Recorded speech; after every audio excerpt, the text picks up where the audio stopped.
Is our senior correspondent. Catherine, you're in Volodymyr Zelensky's hometown of Kryvyi Rih. What's the latest on those drone strikes?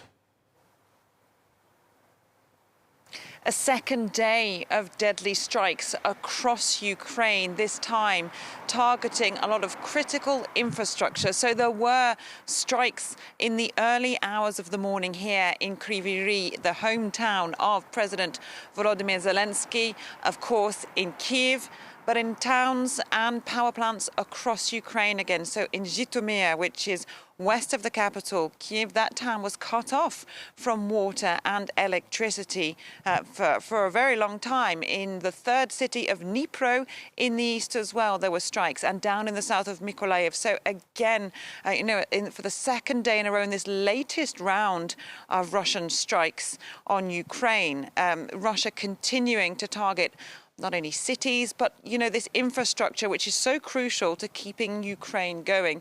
President Zelensky says that in the past 2 weeks, 30% of Ukraine's power plants have been destroyed, and they are working very rapidly to try and get that back online. They've been calling people for days to limit their electricity consumption, telling them to prepare for blackouts, telling them to stock up on batteries and stock up on water and get ready for more shortages as this war continues.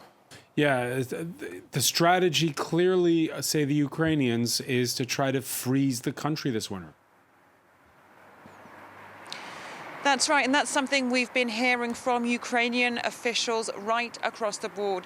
Ukraine says that more than 1,000 of its towns and villages have been cut off from electricity in recent weeks. And we met recently with the mayor of a town in the part of the occupied south of Ukraine, the town of Melitopol, which is right down there in the south, which gives on to the Sea of Azov, the river mouth there. A town which was captured in the beginning of March. Their mayor was kidnapped. He's now escaped.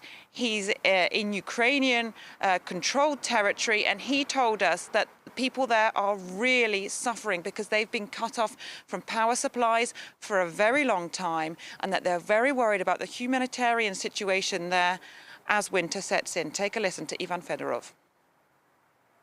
They destroyed one of electricity power station. Now they fully control Zaporizhzhia nuclear station. That's why we have a regular problem with electricity. Now we say for our citizens, if you have any possibility to go out from occupied territory, if you have no such possibility, go to villages, go to near Melitopol and stay in the villages around Melitopol, because in the villages you can make heating of your houses by wood or by coal or anything. That's why try to use this possibility.